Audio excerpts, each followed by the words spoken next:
In the very olden time there lived a semi-barbaric king, whose ideas, though somewhat polished and sharpened by the progressiveness of distant Latin neighbours, were still large, florid and untramelled, as became the half of him which was barbaric.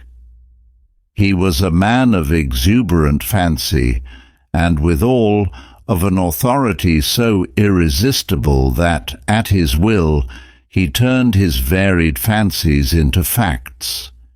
He was greatly given to self-communing, and when he and himself agreed upon anything, the thing was done.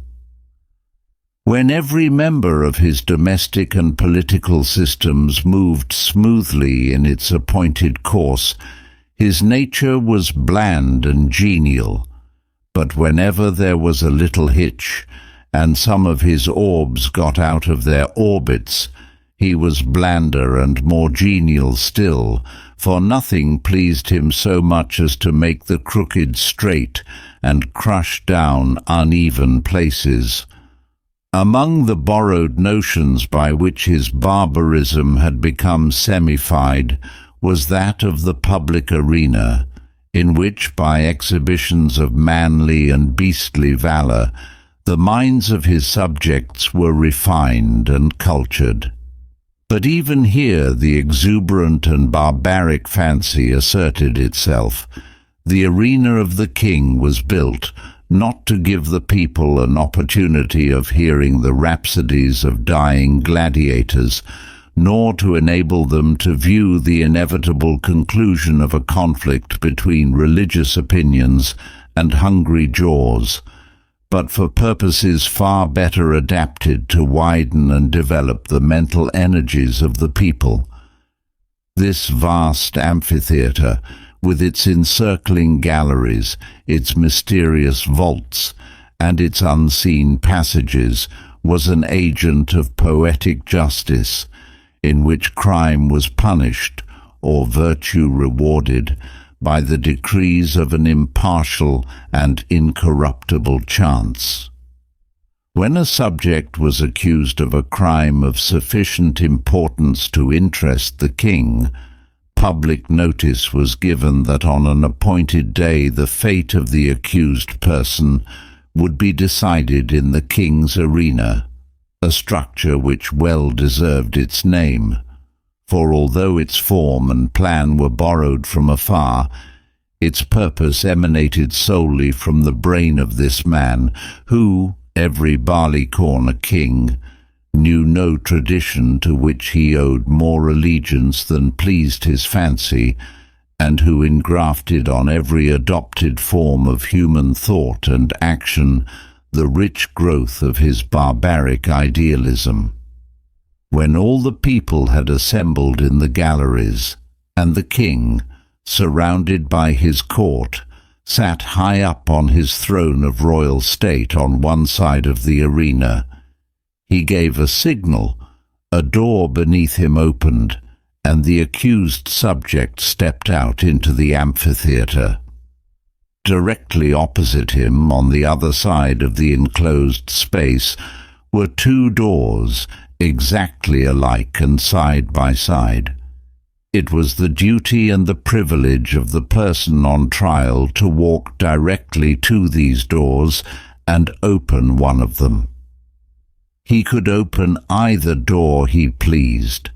He was subject to no guidance or influence but that of the aforementioned impartial and incorruptible chance. If he opened the one, there came out of it a hungry tiger, the fiercest and most cruel that could be procured, which immediately sprang upon him and tore him to pieces as a punishment for his guilt. The moment that the case of the criminal was thus decided, doleful iron bells were clanged, great wails went up from the hired mourners posted on the outer rim of the arena, and the vast audience, with bowed heads and downcast hearts, wended slowly their homeward way, mourning greatly that one so young and fair, or so old and respected, should have merited so dire a fate. But if the accused person opened the other door, there came forth from it a lady, the most suitable to his years and station that his Majesty could select among his fair subjects, and to this lady he was immediately married, as a reward of his innocence. It mattered not that he might already possess a wife and family, or that his affections might be engaged upon an object of his own selection. The king allowed no such subordinate arrangements to interfere with his great scheme of retribution and reward. The exercises, as in the other instance, took place immediately and in the arena. Another door opened beneath the king, and a priest, followed by a band of choristers, and dancing maidens blowing joyous airs on golden horns and treading an epithalamic measure, advanced to where the pair stood, side by side, and the wedding was promptly and cheerily solemnized. Then the gay brass bells rang forth their merry peals, the people shouted glad hurrahs, and the innocent man, preceded by children strewing flowers on his path, led his bride to his home. This was the king's semi-barbaric method of administering justice. Its perfect fairness is obvious. The criminal could not know out of which door would come the lady. He opened either he pleased, without having the slightest idea whether in the next instant he was to be devoured or married. On some occasions the tiger came out of one door, and on some out of the other. The decisions of this tribunal were not only fair, they were positively determinate. The accused person was instantly punished if he found himself guilty, and if innocent, he was rewarded on the spot, whether he liked it or not. There was no escape from the judgments of the king's arena. The institution was a very popular one. When the people gathered together on one of the great trial days, they never knew whether they were to witness a bloody slaughter or a hilarious wedding. This element of uncertainty lent an interest to the occasion which it could not otherwise have attained. Thus the masses were entertained and pleased, and the thinking part of the community could bring no charge of unfairness against this plan, for did not the accused person have the whole matter in his own hands? This semi-barbaric king had a daughter as blooming as his most florid fancies, and with a soul as fervent and imperious as his own.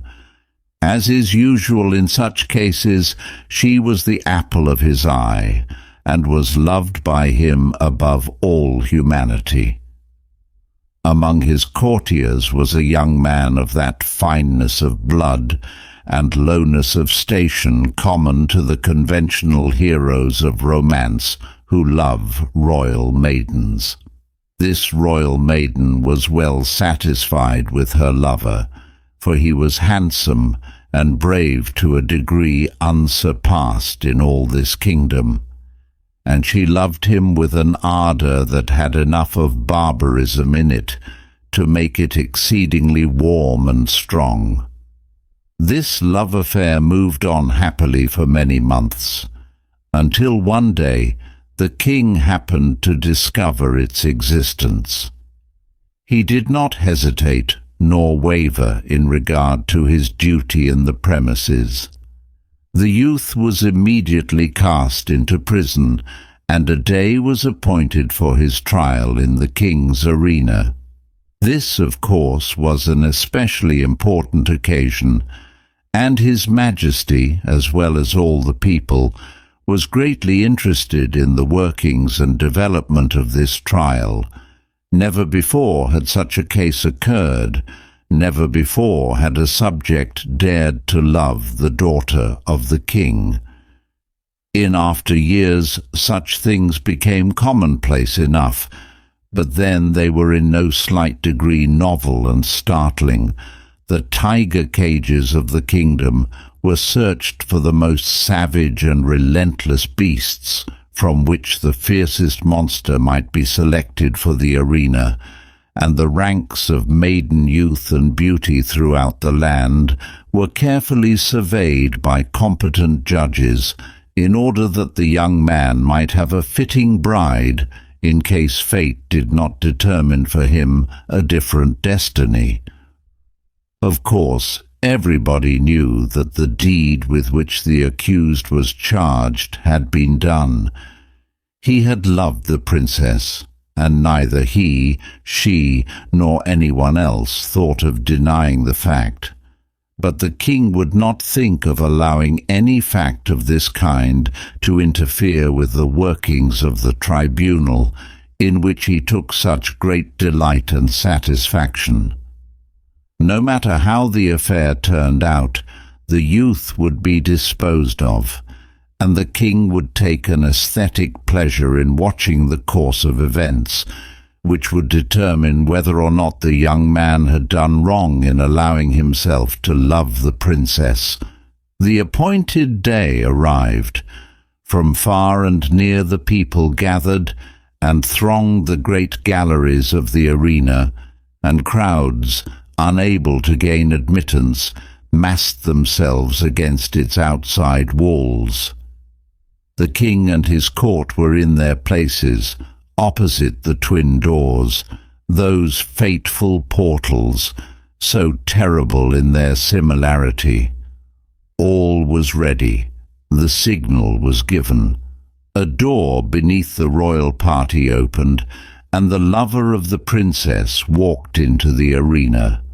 Tall, beautiful, fair, his appearance was greeted with a low hum of admiration and anxiety. Half the audience had not known so grand a youth had lived among them. No wonder the princess loved him. What a terrible thing for him to be there. As the youth advanced into the arena, he turned, as the custom was, to bow to the king, but he did not think at all of that royal personage. His eyes were fixed upon the princess, who sat to the right of her father.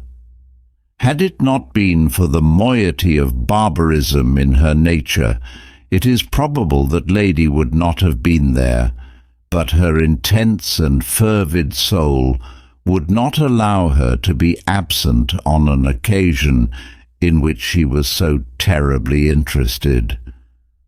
From the moment that the decree had gone forth that her lover should decide his fate in the king's arena, she had thought of nothing, night or day, but this great event and the various subjects connected with it.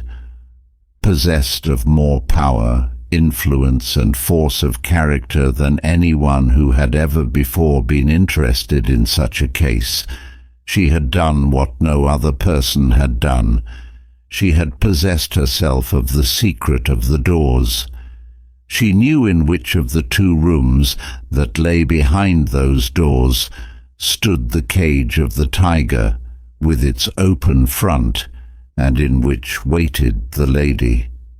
Through these thick doors, heavily curtained with skins on the inside, it was impossible that any noise or suggestion should come from within to the person who should approach to raise the latch of one of them. But gold, and the power of a woman's will, had brought the secret to the princess. And not only did she know in which room stood the lady ready to emerge, all blushing and radiant, should her door be opened, but she knew who the lady was. It was one of the fairest and loveliest of the damsels of the court, who had been selected as the reward of the accused youth, should he be proved innocent of the crime of aspiring to one so far above him, and the princess hated her. Often had she seen, or imagined that she had seen, this fair creature throwing glances of admiration upon the person of her lover, and sometimes she thought these glances were perceived and even returned. Now and then she had seen them talking together. It was but for a moment or two, but much can be said in a brief space.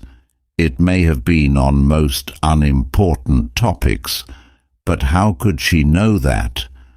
The girl was lovely, but she had dared to raise her eyes to the loved one of the princess. And with all the intensity of the savage blood transmitted to her through long lines of holy barbaric ancestors, she hated the woman who blushed and trembled behind that silent door. When her lover turned and looked at her, and his eye met hers as she sat there, paler and whiter than anyone in the vast ocean of anxious faces about her, he saw, by that power of quick perception which is given to those whose souls are one, that she knew behind which door crouched the tiger, and behind which stood the lady. He had expected her to know it. He understood her nature, and his soul was assured that she would never rest until she had made plain to herself this thing, hidden to all other lookers-on, even to the king. The only hope for the youth in which there was any element of certainty was based upon the success of the princess in discovering this mystery, and the moment he looked upon her, he saw she had succeeded, as in his soul he knew she would succeed. Then it was that his quick and anxious glance asked the question, "Which?" It was as plain to her as if he shouted it from where he stood. There was not an instant to be lost. The question was asked in a flash. It must be answered in another. Her right arm lay on the cushioned parapet before her. She raised her hand and made a slight, quick movement toward the right. No one but her lover saw her. Every eye but his was fixed on the man in the arena. He turned, and with a firm and rapid step, he walked across the empty space. Every heart stopped beating. Every breath was held. Every eye was fixed immovably upon that man. Without the slightest hesitation, he went to the door on the right and opened it. Now, the point of the story is this. Did the tiger come out of that door, or did the lady? The more we reflect upon this question, the harder it is to answer. It involves a study of the human heart, which leads us through devious mazes of passion, out of which it is difficult to find our way. Think of it, fair reader, not as if the decision of the question depended upon yourself, but upon that hot-blooded, semi-barbaric princess, her soul at a white heat beneath the combined fires of despair and jealousy. She had lost him, but who should have him? How often, in her waking hours and in her dreams, had she started in wild horror and covered her face with her hands as she thought of her lover opening the door on the other side of which waited the cruel fangs of the tiger. But how much oftener had she seen him at the other door? How in her grievous reveries had she gnashed her teeth and torn her hair when she saw his start of rapturous delight as he opened the door of the lady. How her soul had burned in agony when she had seen him rush to meet that woman, with her flushing cheek and sparkling eye of triumph. When she had seen him lead her forth, his whole frame kindled with the joy of recovered life. When she had heard the glad shouts from the multitude and the wild ringing of the happy bells, when she had seen the priest with his joyous followers advance to the couple and make them man and wife before her very eyes, and when she had seen them walk away together upon their path of flowers, followed by the tremendous shouts of the hilarious multitude in which her one despairing shriek was lost and drowned, would it not be better for him to die at once and go to wait for her in the blessed regions of semi-barbaric futurity? And yet, that awful tiger, those shrieks, that blood. Her decision had been indicated in an instant, but it had been made after days and nights of anguished deliberation. She had known she would be asked. She had decided what she would answer, and without the slightest hesitation, she had moved her hand to the right. The question of her decision is one not to be lightly considered, and it is not for me to presume to set myself up as the one person able to answer it. And so I leave it with all of you. Which came out of the open door, the lady or the tiger? The end.